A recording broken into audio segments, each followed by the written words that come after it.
Good evening, visitors. Welcome to the Australian War Memorial's Last Post ceremony. My name is Yana Johnson, and joining us today from the Royal Australian Air Force is Squadron Leader Lee Stanway. We welcome the veterans who have served, those that are still serving, and the families that love and support them. We acknowledge the members of RSL Services Clubs Association, RSL Victoria, and RSL Queensland who are watching the broadcast of this ceremony across Australia. During this evening's ceremony, wreaths will be laid at the base of the pool reflection by visitors to the memorial.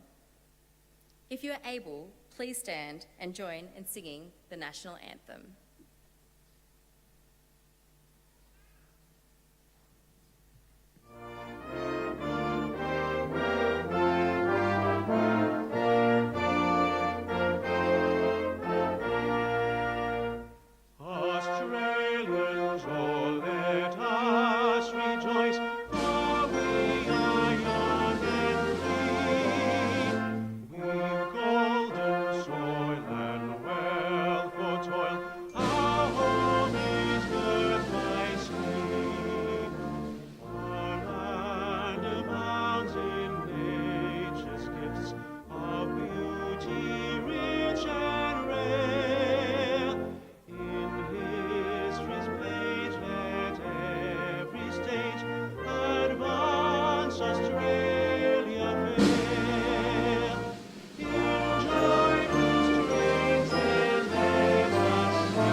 The Australian War Memorial was the vision of Charles Bean, Australia's First World War official historian. Bean landed with the Australian troops on Gallipoli and stayed with them at the front through to the end of the war. The idea of this national memorial and museum came to him at Pozières, France, in the depths of the bloody fighting of 1916. Bean's idea was that this would be a place where families and friends could mourn loved ones buried in faraway places. It would also be a place that could help all Australians understand what these men and women had endured and what they had done for us. Bean's vision, to which he remained true, is best expressed as inscribed in the entrance to the memorial's galleries. Here is their spirit, in the heart of the land they love, and here we guard their record, which they themselves made. Tonight, we'll read the story behind just one of those on the Roll of Honour, which lists the names of more than 102,000 men and women who have given their lives for us in war and on operations for more than a century. But first we present a lament, Flowers of the Forest. Wreaths of floral tributes will now be laid at the base of the pool reflection.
Today we remember and pay tribute to Lance Corporal Cato Russell Haughton Dearlove. Cato Dearlove was born on the 10th of July, 1888, the son of Alfred and Maria Dearlove of Black Springs in South Australia. His father was a state school teacher who came to Australia from England in 1849. Cato received his education from his father in the country, later moving to Adelaide to complete his education and become a school teacher himself.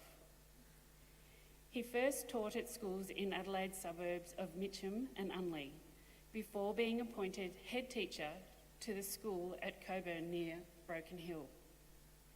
He was a popular figure in the town, highly complimented for his organisation of public celebrations and school events. He was also a keen athlete, playing cricket, football and tennis for the local teams.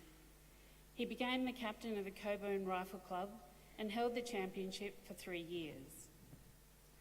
On the 28th of December 1915, Cato Dearlove married Janet Hoare in a very pretty wedding in Mylang. Janet had been the matron of the infectious department of the Adelaide Hospital, but left her employment after her marriage. Less than a month later, Cato Dearlove enlisted for active service in the Australian Imperial Force. He underwent a period of training in Australia before being sent to England, where his training continued on the Salisbury Plain. He proved an able soldier and worked as a training sergeant at Lark Hill and Purnam Downs. In early 1917, he qualified as an instructor in bomb throwing, but in May 1917, he gave up his rank in order to be able to go to the Western Front and engage in the fighting himself. Private Dearlove was posted to the 5th Battalion, which was not far behind the front lines near the French village of Bullecourt. Over the next weeks, the men worked constructing a railway line to the village of Narroy, along with a number of artillery dugouts.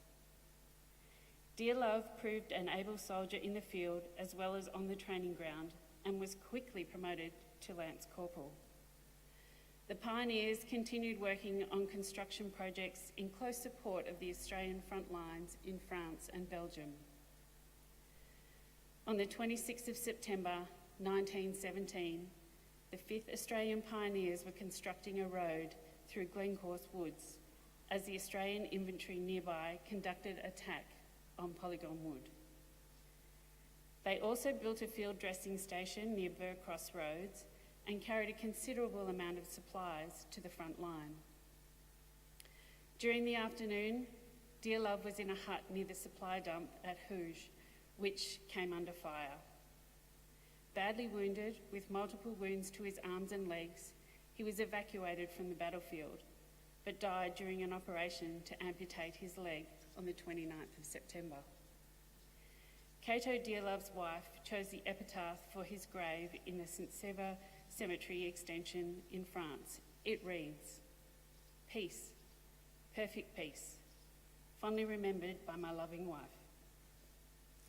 Her husband died aged 29.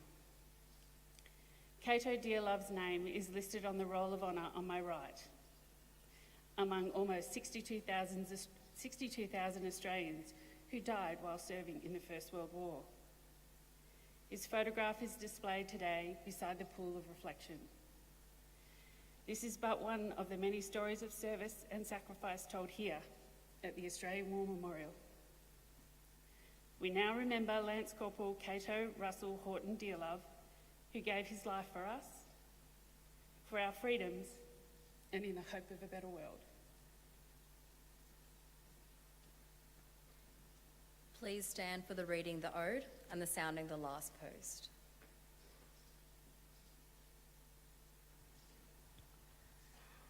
They shall grow not old as we that are left grow old.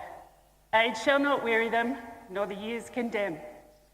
At the going down of the sun and in the morning, we will remember them. We will remember them.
lest we forget.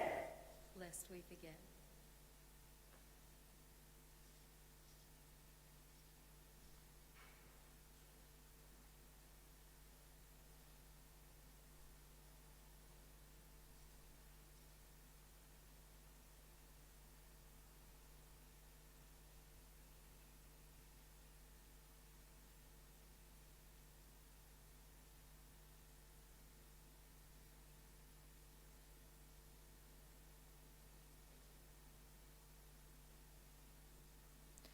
We leave you this evening with the words of the memorial's founder, Charles Bean. Many a man lying out there at Poziere, or in the low scrub at Gallipoli, with his poor tired senses barely working through the fever of his brain, has thought in his last moments, well, it's over. But in Australia, they'll be proud of this. Ladies and gentlemen, girls and boys, that concludes the last post ceremony. We thank you for visiting the Australian War Memorial, and we wish you all a very good evening.